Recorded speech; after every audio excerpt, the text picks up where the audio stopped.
Hello, everyone, and welcome to this episode of Langer at the Mic live. This Habs-Flames postgame show. While the home opener on Thursday was a perfect outcome for the Montreal Canadiens, this one wasn't. They lose their first game in regulation in the 2021 season, falling 2-0 to Jacob Markstrom and the Calgary Flames. And this one got dirty. This one got chippy. But you know what? The Flames were not messing around in this one after the Thursday game where they were just completely disinterested, as I had described. And honestly, credit them for playing much harder in this one and even chippy and dirty at times. But they also blocked a million shots. They played a good team game. And credit, of course, Jacob Markstrom for the 37 save shutout. Markstrom has been or was the best goalie the Montreal Canadiens have faced by far all season through the first 8 games. So, and Jake Allen wasn't too bad either, of course. So let's get into our good and bad habits from this Montreal Canadiens 2-0 loss. So let's start right there with Jake Allen. Not only was he not too bad, but he was spectacular. You know, early on, he was good. He was controlling his rebounds well. Even every time it hit him in the chest, like it stayed there. It didn't bounce off him, and he didn't give up bad rebounds for second chances. You know, the only goal that got scored on him, the Johnny Gaudreau power play goal, was like a clearing attempt that was a complete fluke that landed perfectly on the least or the worst player on the ice whose stick that you wanted to land on for if you're a Montreal Canadian, and that's Johnny Gaudreau, who just buried it high glove on Jake Allen, of course. But yeah, so again, like Jake Allen, he was good in the first. He was all right in the second. He wasn't really challenged in the second, but he was spectacular in the third period. He was the reason why this game stayed 1-0 up until that empty net goal at the very end by Sam Bennett. And he made a really big save on, or sorry, it was Backlund who scored the empty net goal, but he made a big save on Sam Bennett as well, where he had deked his way in and had a clear chance, but Jake Allen just got the inside of his blocker to stop that one. And then there was another play where like the Flames had relentless pressure and he had to like scorpion himself with his pads along the goal lines to keep the puck out. And they had to review that to make sure that the puck didn't actually cross the line, and it did not. So, and then of course he stopped Dylan Dubé on the breakaway when, like, at that point, I think there were 3 minutes left, and that could have iced the game a lot easier for the Flames. And Twitter and Habs Twitter would have absolutely exploded if Dylan Dubé had scored on that breakaway there. He's the one that obviously had the big hit on, or the dirty hit on Jesperi Kotkaniemi. We'll get into that in a little bit. But to me, Jake Allen, like there was a lot of like, you know, chatter about starting Jake Allen on Saturday night at the Bell Center instead of Carey Price. But you know what? Like Claude Julien, the coaching staff, they don't care what fans think at the end of the day. And when you have a really, really good backup goalie like Jake Allen, who could start on a lot of teams, especially with the way he's playing, then it doesn't really matter. And honestly, Jake Allen played better today. Like he might have even given the Habs a better chance to win today than Carey Price on some other nights. Like Carey Price, again, I'm not saying that Jake Allen is better than Carey Price, but I'm just saying on some night, like that's just how well he played tonight in particular. And we've seen Carey Price, you know, he's played really well over the course of the season, but he also had that game against the Vancouver Canucks where he gave up 5 and then the shootout win for the Canucks, right? So again, Jake Allen just played a heck of a game, and he made 31 saves, and it just sucks that he couldn't get any goal support from his teammates. But with that being said, I'm going to point out a couple of other good Hab-Its here. I thought Brendan Gallagher played a heck of a game in this one. He got into the fight with Rasmus Andersson, or he drew Rasmus Andersson into a penalty there, and then he also took the hit from Backlund at the end of the second period that drew a penalty as well. I just found he was very tenacious in the offensive zone. Like he was the Gallagher that we're used to seeing. He was relentless on the forecheck. He was making things happen in the offensive zone. And you can also kind of throw Tatar in there as well. Like just him and Gallagher and Tatar were working really well together in this one. And Gallagher did finish with 4 shots on goal. I think he played around 14 minutes or so. But I feel like Gallagher was one of the more dangerous forwards of the Montreal Canadiens tonight, even though they didn't score.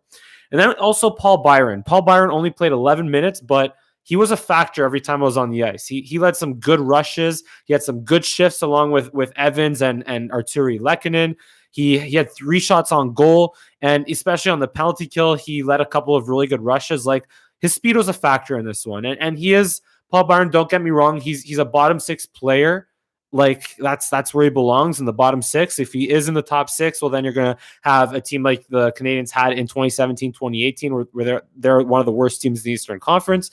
But Paul Byron, he stood out to me in this game, even though he didn't play that much. And again, his speed was a factor every time he was out there. And I'm going to give some love to the penalty kill as well. And that is mostly because of Jake Allen making 31 saves and being spectacular in the third period. But just again, and the Flames did get their one non-empty net goal from Johnny Gaudreau on the power play. But you know what? 5 for 6 as from the penalty killing side of for the Montreal Canadiens is very solid. It's really good, and especially the fact that they should have had another shorthanded goal in this one, maybe even 2 or 3 shorthanded goals in this one, because like they just do such a good job of creating offense on the rush with their speed, with their transition. If they, as soon as they force a turnover, or just as soon as they make an opposing defenseman uncomfortable at the blue line while they're trying to quarterback the power play, they turn it into an odd man rush or a chance going the other way. So I just found the Habs were really good on the penalty kill, and they continue to generate offense even though they are shorthanded. But with that being said, the Habs did lose 2-0. We're going to get into some bad habits here. Just going to take a quick sip of water, because this one's going to be, I'm going to get pretty, animated about this one. I'm going to start with reffing here and NHL, officiating and their standard for player safety here. The Montreal Canadiens had to deal with Kevin Pollock calling their games 3 games in a row in Vancouver. Kevin Pollock, who called like a million penalties against the Habs in those 3 games, and just really weak calls and just like questionable non-calls. And they had Kevin Pollock again in this one somehow. And Chris Lee, by the way, over the last 15 years, it seems that, Habs Twitter, Habs fans would always complain about Chris Lee, and rightfully so to a point. But I think Kevin Pollock this year in 2021 has, gone beyond Chris Lee territory here, because and I'm not saying that hit on Kotkaniemi and the fact that they didn't call a penalty there is the reason why the Canadiens lost. I'm not saying that by any means, but that's like even real time, like that was a high hit to the head. It was a dangerous hit to the head, and that should have been a penalty. It was just absolutely unacceptable that it wasn't a penalty, especially since I don't know if it was Kevin Pollock who was in that corner or his or the other ref, but still, it happened right in front of an official, and Kotkaniemi was in a vulnerable spot, and Dylan Dubé didn't give up. He just hit Kotkaniemi high in the head. And it was just like, the more I watched the replay of that hit, the dirtier it looked to me. And to me, honestly, it looked even dirtier than the Tyler Myers hit on Yoel Armia. And even in real time, again, look at it, it's still a high hit. And the fact that it goes unpenalized, especially in the dirty and chippy and, like just grimy kind of game that it was, where tempers were flaring, like that could make things boil over. And it just sets a really bad standard for player safety, and it's just really unfortunate. And then even to top all that off, Gary Gallagher on the Sportsnet or the CBC broadcast was calling that, good, clean, solid hit by Dylan Dubé. You got to be kidding me, man. Like, just anyway, I don't want to talk too much more about that, but just again, I'm glad Kotkaniemi ended up being okay. I hope he is okay even after the fact, even though he did come back to play in the third period. But that just was a really ugly hit that should have been penalized. And yeah, it just sucks that, let's just hopefully maybe the league rights itself and suspends or at least fines Dylan Dubé, especially after they didn't fine Tyler Myers. But anyway, that's just really unfortunate. Don't want to talk too much more about that. But you know what? My next bad habit here is I haven't been talking about him much this season because the Canadiens have been winning. But Phillip Danault, man, just he had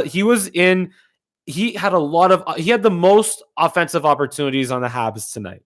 He led the team with 5 shots on goal, and he found himself in good position to score goals or to have really good scoring chances in this game. But At the same time, in this game, he showed that he is what he is, and that is elite defensively when he's at his best. He's a Selke nominee. He's a Selke candidate or Selke Trophy candidate, just as Nathan McKinnon alluded to last week, and when Danault is at his best. But he's also very limited offensively. And every time he had a good look on Jacob Markstrom and on the Calgary Flames, Markstrom wasn't really challenged.